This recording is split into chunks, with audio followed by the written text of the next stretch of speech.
Buenos dias and welcome back to another video, my friends. I hope you're staying healthy and I hope you're staying safe wherever you are in the world. Today on the channel, I want to talk about this bad boy, the Canon M50 Mark I. I don't know if it's called the Mark I, but since the Mark II came out, I'm going to refer to this as the Mark I or the Canon M50. Let's get after it. So if you want to get into photography and video and not break the bank, the Canon M50 is the camera to get. And I'll tell you why. There's only 3 things, bare bones, that you'll need to get into both photography and video. And that's the camera body, the lens, and an SD card.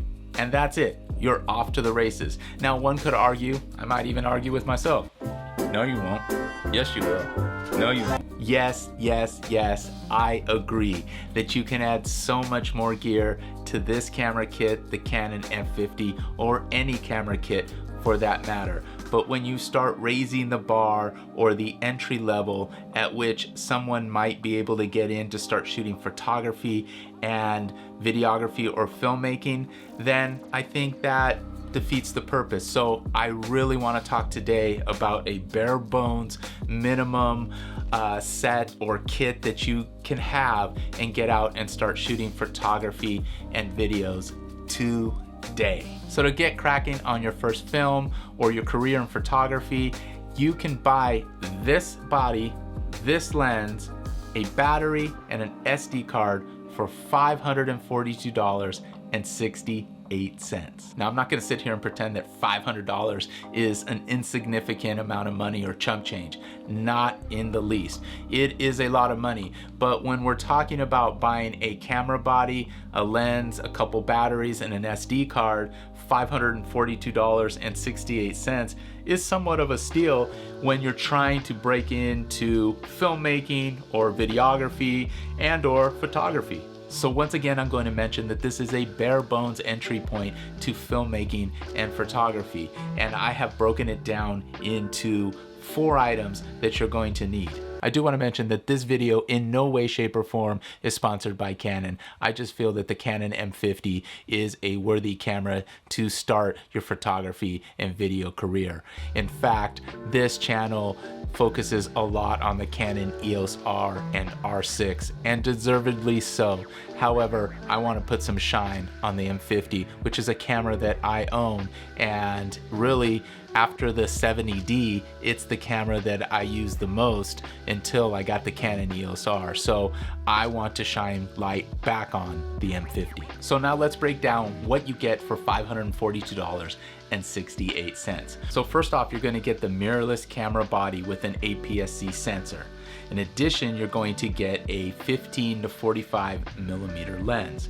This camera shoots video at 4K 24 frames per second, 1080p at 60, 30, and 24 frames per second.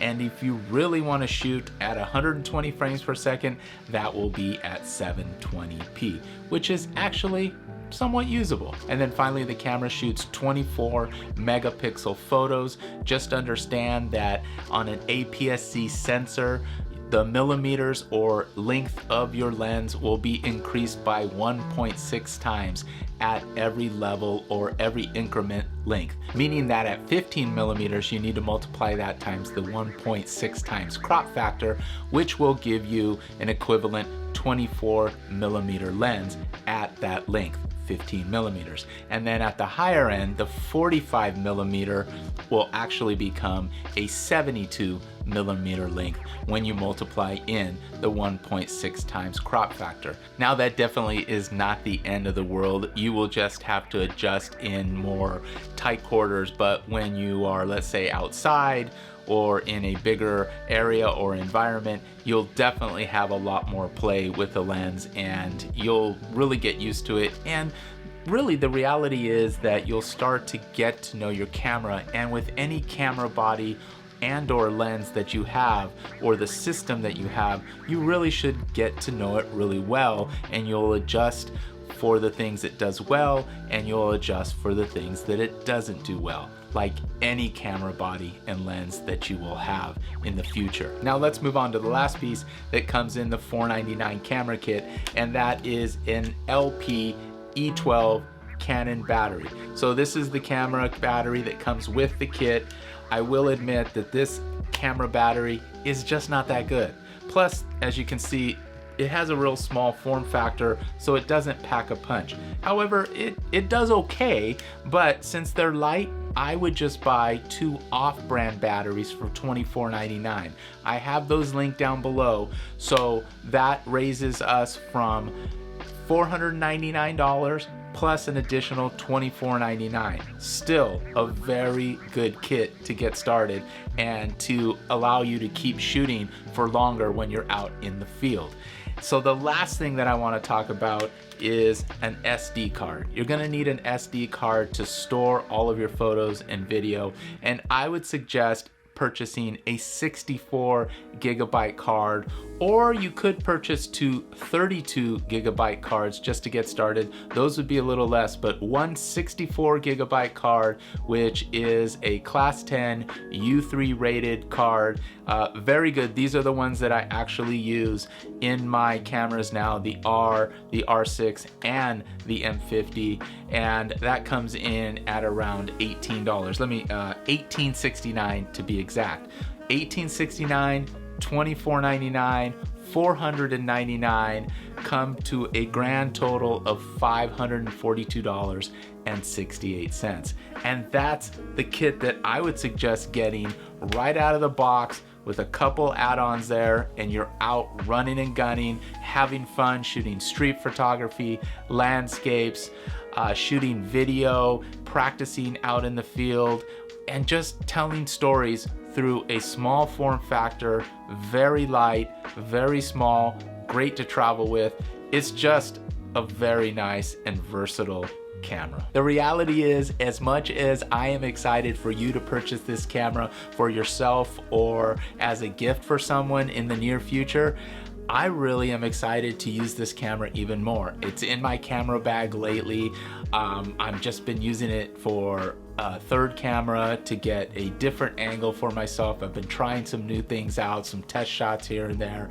I also have been using it in the studio, actually in a second spot, which I'm actually going to do a studio tour in the near future to show you where I'm using this Canon M50 and the setup that I have for it. So this is a really cool camera, again, small form factor, and I'm pumped for you to have it, but I'm also pumped to start using it a lot more as I did in the past when I first bought this camera. As for all cameras that are reviewed and suggested on the internet, they all have their flaws or cons, and they all have their pros. I don't want to get too deep into this camera. This is not a full review. I want you to do your due diligence and figure out if this camera body is something that you would like to start with or give as a gift. I feel like it's a perfect camera to get started, again, into photography or video or both. So I'm going to show you a few things that it does really well, and a few things that potentially might be a hindrance to you, but you can certainly work around those problems. All right, let's start with video. As I mentioned before, it shoots 4K 24 and then 1080p at 60, 30, and 24. And so right now what you're seeing on the screen is it's shooting 24 frames per second at 1080p. And now I'm going to switch over to 4K, and as you can see, there's a bit of a punch in. In fact, the crop factor is about 2.5. I'll put the exact number on the screen, but you can see it's a pretty significant crop.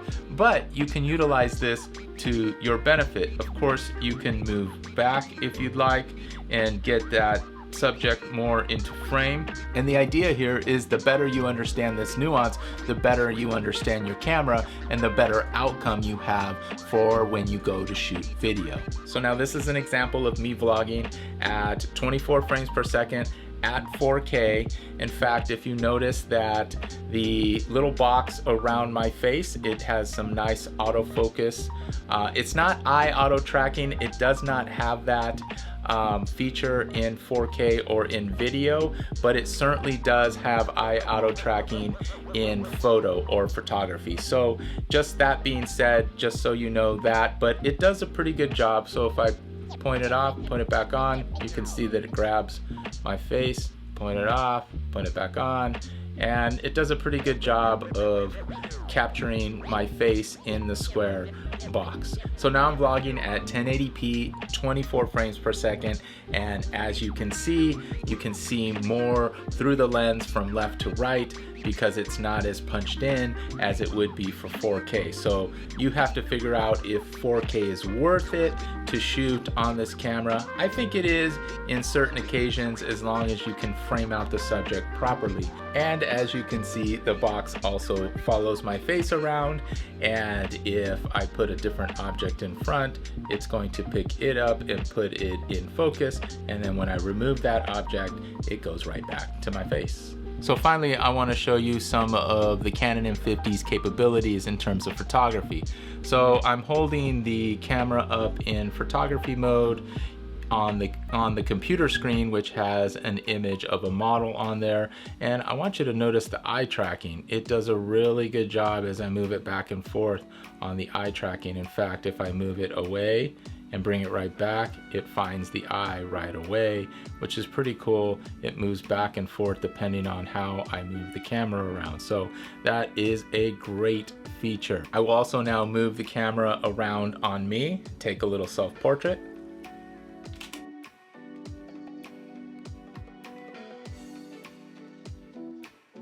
And as you can see, the camera does a great job of tracking my eye. I will turn my head and come right back, and I'll turn my head and come right back. And as you can see, the camera is doing an excellent job of tracking my eye. Close my eyes. As I am filming this today, it is May 4th. May the 4th be with you. So I feel it is appropriate to include on the screen 3 images of my friend Yoda, one at 15 millimeters, one at 28 millimeters, and one at 45 millimeters. I cannot emphasize enough that this is not an exhaustive video on all of the features of the Canon M50. It's just a bare bones entry level point to both video and photography. But I do understand if you want to add just a couple other things to round out and enhance your video and photography experience, I would recommend 2 things. One being a tripod. Any type of tripod would help if you want to do things like long exposures or you just want a locked off shot for video. I would get something very minimalistic. I absolutely love this Lamco mini tripod. It affixes right to the bottom of your camera, and ultimately it can move around on the small ball head that it has here, left and right. You can tighten this, and then you can affix this guy to almost anything. These rubberized, sorry, let me tighten that a little more. There we go. You really can affix these legs to almost anything, and then you can kind of curve it to vlog with it, kind of this kind of deal. The reality is this is a very useful and minimalistic tripod. Again, it's not something that's long and tall, but I will put 2 other options down in the description below, links to it, so you can take a look at other alternatives to tripods. But again, I didn't want to break the bank on this. And then the last thing I would suggest for video is to add something like a Rode Video Micro, which affixes to the top of the hot shoe and then plugs into the mic port here, and then you're good to go, and now you have quality sound. Sound is very important when you're making videos, but again, if you're talking bare bones, you don't need this. The onboard mic is sufficient enough, but this will enhance your audio. This comes in at approximately, I believe, $55 here. I have an alternative brand below that at, I believe, $38. It's the Movo brand, which will look very similar to this microphone, and the reality is it's going to be better sound, but not necessarily. Once again, for $542.86, you're going to get this lens, this camera body, 2 batteries that you're going to buy alternatively just so it can accompany the 1 battery that comes with it, and an SD card. And if you want to buy an extra, again, that's up to you. That's gonna do it. I hope you enjoyed this video. This is a little different, but I love this Canon M50. It's back in my bag, it's back in my studio, and I couldn't be happier. So hopefully that's helpful for you. Ask me any questions down below. Provide me with some comments if you own the M50. Have you loved it? What are some of the things that don't work for you? I think everybody benefits from the comments down below. All right, I love y'all. Thank you for watching, and until the next one, peace.